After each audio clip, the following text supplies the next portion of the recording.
The federal government of Nigeria has prohibited individuals under the age of 18 from taking part in the National Examinations Council and West African Examinations Council exams.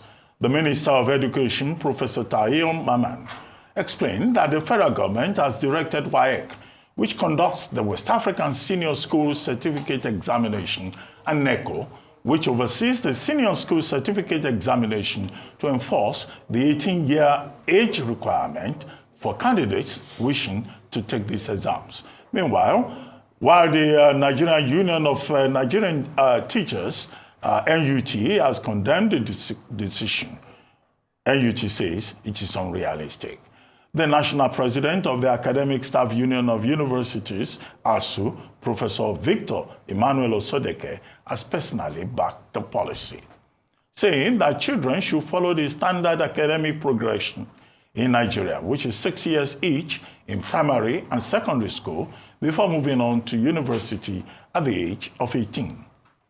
Joining us now on this show to discuss this new directive is Professor Gabriel Egbe, Provost, College of Postgraduate Studies, Veritas University, Abuja, and former President, Reading Association of Nigeria. He'll be joined by Asin Soweto, National Coordinator, Education Rights Campaign.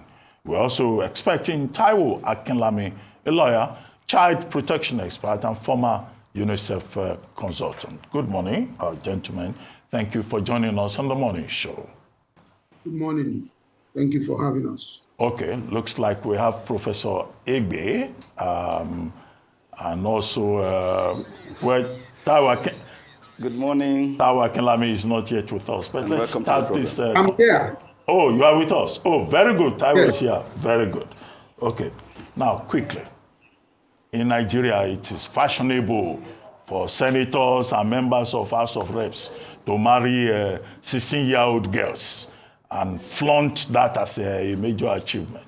But they say a very bright, young Nigerian of 16 years is not good enough to write either WAEC or NECO or JAMB.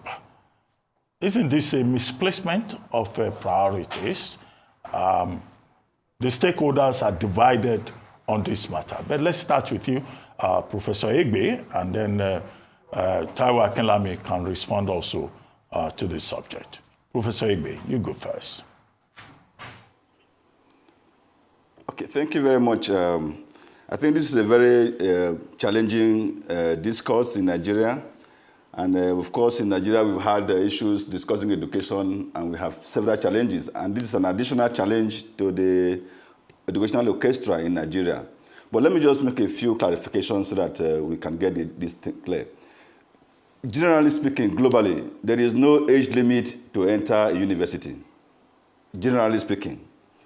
In fact, I want to start by giving us some details of people who have entered university at very early age and had PhDs at very early age.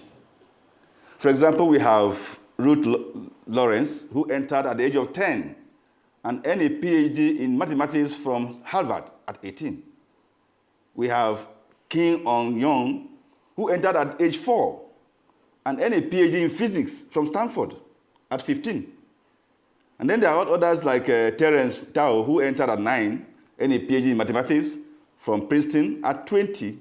There are others who entered at the age of 6, like Michael Kenny, and got a degree in anthropology at the age of 18 from the University of South Alabama. And the list goes on like that. So the point of the matter is that age do have a complex relationship with academic achievement. And so, but there are several other factors that we can adduce for educational success and achievement. Even though in the UK, for example, for you to enter university, you have to be between the ages of 18 and 21.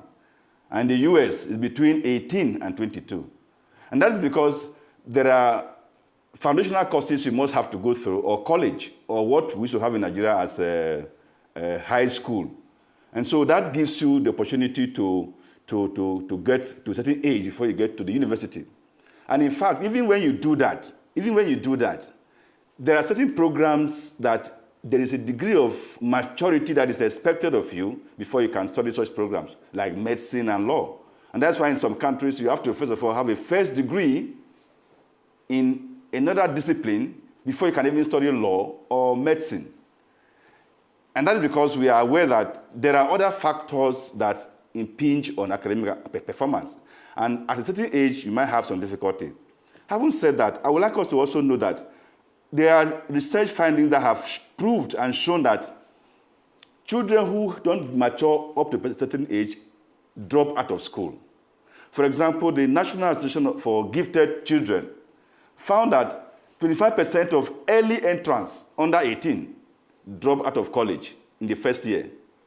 And that the percentage grew to 50% in the second year. Another study by Johns Hopkins University Center for Talented Youth found that 33% of those who enter college at the age below 18 drop out. And there are several other such research work, that have proved that those who go to school too early, especially in STEM areas, drop out of college.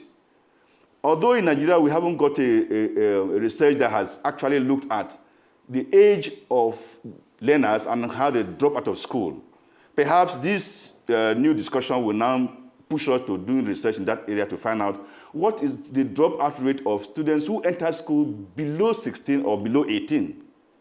I think that what the federal government has said, we need to put it into perspective. We need to separate WAEC from NECO and from JAM. And I don't think that it is okay for the government to tell students not to take exam, WAEC and NECO, before the age of 16 or 18.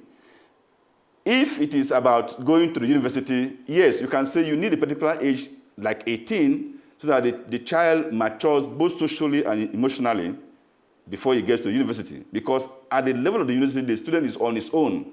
You have an independent life. But at the level of secondary school, you are still being guided by a lot of persons, your parents and others. But a child can finish WAEC, but it doesn't mean that if you finish WAEC or NECO, you must necessarily go to the university. So I think we need to make a distinction between completing WAEC or NECO and then going to the university. I think that is what I would like us to look at, separating the qualifying exam to enter university and exam at the level or at the end of secondary school. Okay. Prof, I heard you very well. I mean, the example of the UK that you have cited is very instructive. Don't forget that even in the same United Kingdom, we have the Mafidon family from UK that has very bright, 5 children, Anne-Marie, Samantha, Peter, Paul, Christina. One of them finished master's degree at the age of 19. At the time, Samantha was 11 years old, and she had completed, her first degree. So these things are relative in other parts of the world. But I see that Hassan Soweto has joined us. But let's go to Taiwo Akinlami. Taiwo, what's your take? Thank you very much, Doctor, for having me once again. I think that the matter is hydrated, and we need to look at it from diverse perspectives. I think the first thing we need to settle is what is the rule in Nigeria when it comes to education. There's a national education policy.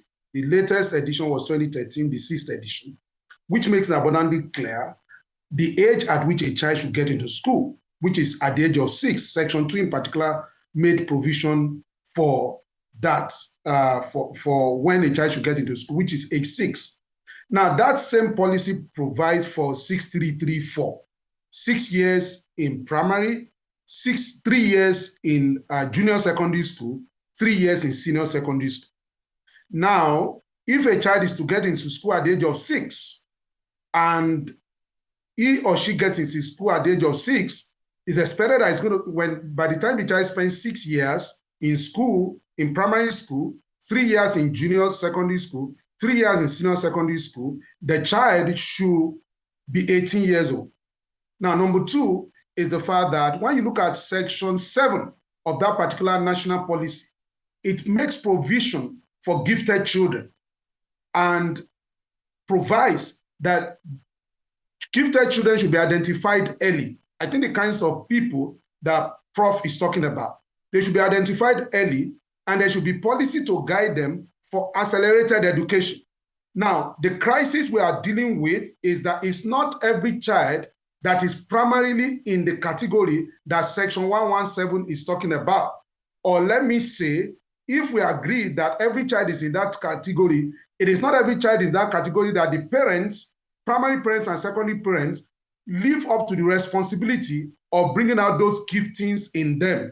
Now, so we have to identify what the rules are, and we have to identify what the exceptions are. I think the crisis we are dealing with is that the government has not been able to enforce its own policies. That's why we are in this crisis. I think the crisis is the fact that children are getting to university in droves, and there's no regulation.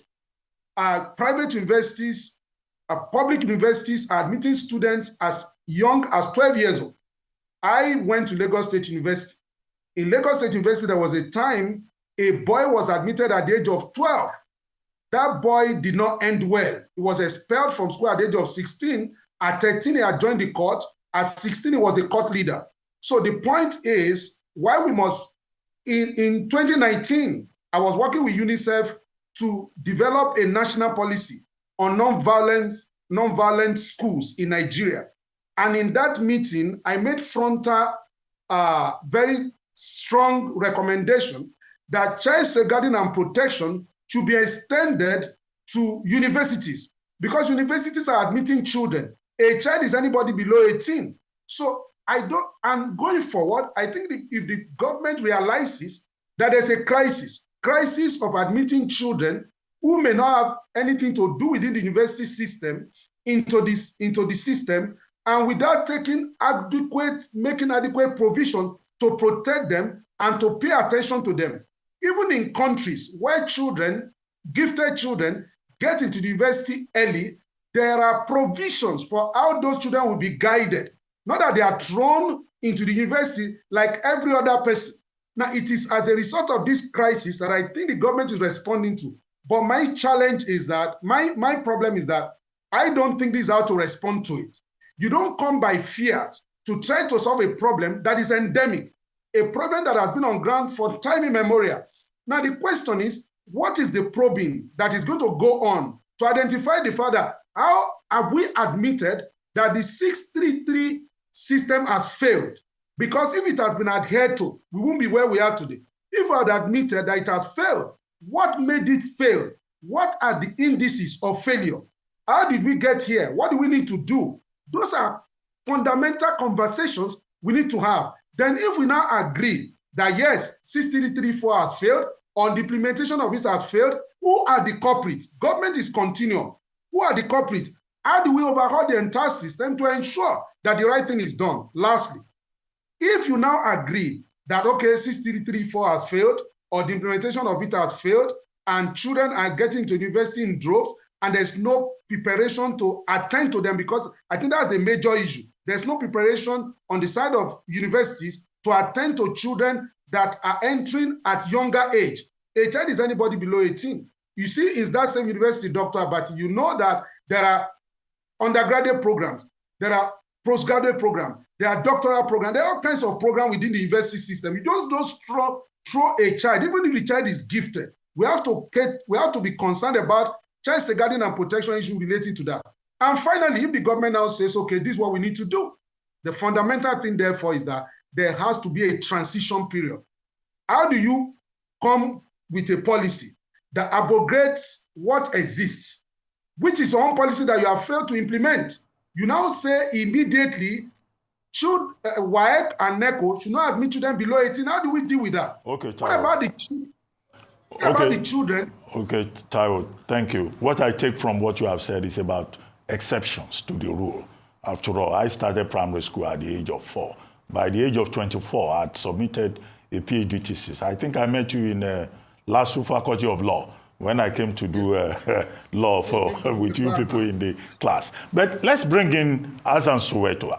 Azan, do you think that this is a misplacement of priorities? Of all the things in the education sector, schools that don't have rules, teachers that are not properly paid, all kinds of challenges. And to Professor Tahir Maman, what he thinks is more important is age. Before you joined us, I said senators are marrying girls of 16. Yeah. They are not worrying about that. Yeah. It's about who goes to university or who writes WAEC. Thank you for joining us. Yeah, thank you, Dr. Abati. I think the Minister of Education is trying to force us into a needless controversy. That's why I think, really. I gained admission into Bafemi Awolowo University 23 years ago at the age of 16. And I'm here today. So that what that means, therefore, is that I don't think that it's automatic that when people gain admission at an early age, then they are going to turn out bad. I know people who gained admission at the age of 25, and they were even court leaders right from communities before they even got admission. So these things are so diverse, so that we need to have the appropriate conversation and not just try to, want to build the argument for a bias that we already have. The major problem that we have now, which the minister is trying to hide, is the fact that, less than 20% of those who even apply to universities this year are going to get admitted. So I'm beginning to think that perhaps this is just an attempt to weed out as many as possible. Yes, I also recognize the fact that we need to protect our children. And the issues are very, very multifaceted.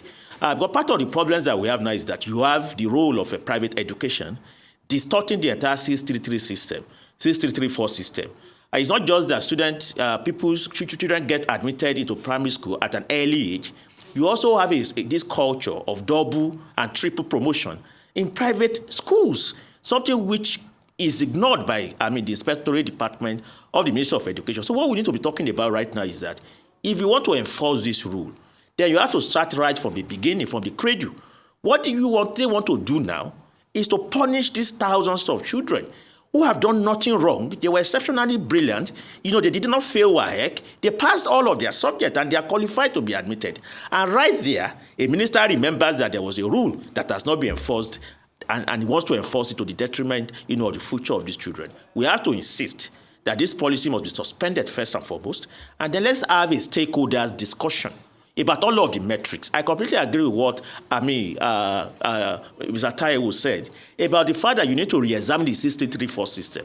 I agree with that, but you need to have this conversation with stakeholders. We need a summit that can discuss how do we protect our children, but also how do we bring our national policy of education, up to speed with the new realities. Because Dr. Abari talked about him getting out of the university system at the age of 24. It's even much more right now that you have young people actually breaking boundaries. So their sexuality is so there now that you can't begin to have a policy that is assumed from the 70s and 80s, and then you want to impose it, on Nigerians without proper discussion, without proper, review. Well, thank you. Talk about putting the cart before the horse, which a number of people would describe this policy as. And your points, all three have been well established. The first thing I'll ask you, Professor Egbe, is you cited the UK, but the UK have something called A-levels, which is post-secondary school in preparation for university, and that's for 2 years. For Nigerian students who currently are about 16 years old, a number of them, a large majority of them, what would be happening within the gap year, the 2-year gap year? Because an idle mind, they say, is devil's workshop. What would happen in the 2-year gap currently? Because this policy is meant to come into effect next year. Okay, I think let me continue with this conversation. Just like my colleagues have already said, I think the issue bothering education in Nigeria is not about age. It's not about age. There are complex issues plaguing our educational system, and I think that is what we should really be addressing. For example, the curriculum we use in Nigeria. We need to change the curriculum. We need to design the curriculum to fit to 21st century realities. So I think that the issue of age should not be a matter that we should really be discussing at this moment. So, like my people, what I've said, we should just keep this issue of age. And if we think that the educational sector in Nigeria needs re-engineering, that should be the focus. And then when we do that, then we can holistically look at all the issues, Professor including Egbe, perhaps age is the issue. Age is what we're talking about. Age is what the Minister of Education has used as a yardstick. So we cannot take age out of the conversation. Age is the conversation. So that's the direct question that I'm asking. Fine. Because If 18, yes, that's the conversation. Okay, fine. So if we are going to base all our discussion about age, and you are asking what happens in the gap where maybe a child completes school and cannot go to the university because he or she has not met the age requirement, and so what happens? Then we need to introduce programs. We need to introduce programs like foundational programs to attend to those children who needs that extra attention before they mature by the age of 18 to enter the university. We need to introduce that financial program to prepare them. And of course, we don't also forget that, like my colleague has said, there are some children who are exceptional. We cannot do that out. They are exceptional. And so those students must be given attention so that they are not, they don't have any kind of drawback. Prof. We need to provide a program that caters for exceptional children, and then introduce programs that will provide some kind of foundation for students who have not reached the age of 18. Okay, Prof. So such programs are important to provide some kind of cushion for such Prof. Students who are not mature to the age of entering the school. Thank you so much, Prof. I think with due respect, in this conversation, what it shows that the government lacks is even understanding of education. Because there's an evolution in education.